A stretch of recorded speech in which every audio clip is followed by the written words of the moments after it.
భారతదేశం 1600 సంవత్సరంలో దేవన్గఢ్ అనే కల్పిత రాజ్యంలో గర్వించదగిన మరియు శక్తివంతమైన రాజ్పుత్ రాజవంశం పాలనలో గొప్ప రాజభవనాలు, రహస్య తోటలు మరియు కఠినమైన రాజ ఆచారాలతో నిండిన భూమి.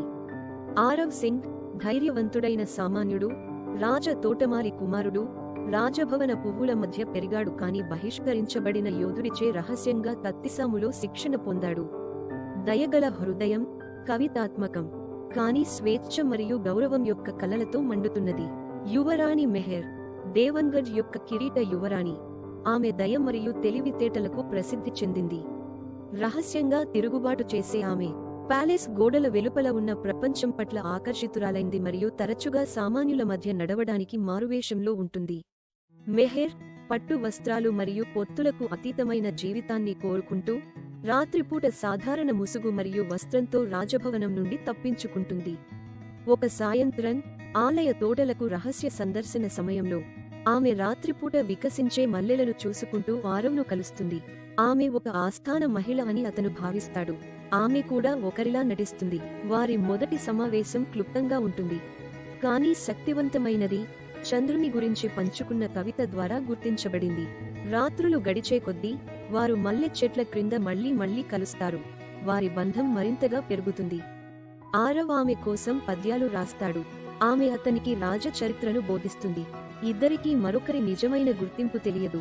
దేవన్గర్ మరియు పొరుగు రాజ్యం మధ్య యుద్ధం ప్రారంభమైనప్పుడు రాజమండలి మెహర్ను పొత్తు కోసం ఒక రాజకీయ యువరాజుకు వివాహం చేయాలని రాజుపై ఒత్తిడి తెస్తుంది. హృదయ విదారకంగా ఉన్నప్పటికీ బహిరంగంగా తిరుగుబాటు చేయలేక మెహర్ ఆరవ్కు వెండి మల్లె లాకెట్టు ఇచ్చి అదృశ్యమవుతాడు. ఇంతలో ఆరవ్ తాను యువరాణి అని తెలియక ఆమెను కనుగొనడానికి ప్యాలెస్ గార్డులతో చేరతాడు.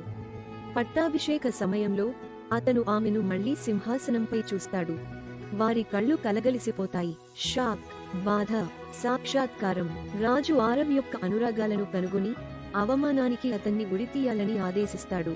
కానీ మెహర్ తెలివిగా మరియు ధైర్యంతో పాత రాజ నియమావళిని ప్రార్థిస్తాడు. ముప్పు సమయాల్లో రాజవంశాన్ని కాపాడేవాడు రాజ అనుగ్రహాన్ని పొందవచ్చు. విధి యొక్క మలుపులో ఆరవ్ ఆక్రమణదారుల నుండి ప్యాలెస్ ద్వారాలను రక్షించడంలో సహాయం చేశాడు. కోర్టు ఆశ్చర్యపోయింది. సంప్రదాయం విధితో ఢీకొంటుంది. చట్టానికి కట్టుబడి తన కుమార్తె ధైర్యసాహసాలకు కదిలిన ఆరవ్ మరియు మెహర్ మల్లె చెట్ల కింద వివాహం చేసుకున్నారు. రాజ్యం ఒక కొత్త యుగం ప్రారంభమవుతుందని చూస్తుండగా ప్రేమ మరియు గౌరవం అత్యంత పురాతన చట్టాలను కూడా తిరిగి రాస్తుంది. తోటలో ఒక పాలరాయి మంటపం నిర్మించబడింది. అక్కడ శీతాకాలంలో కూడా మల్లెలు వికసిస్తాయి.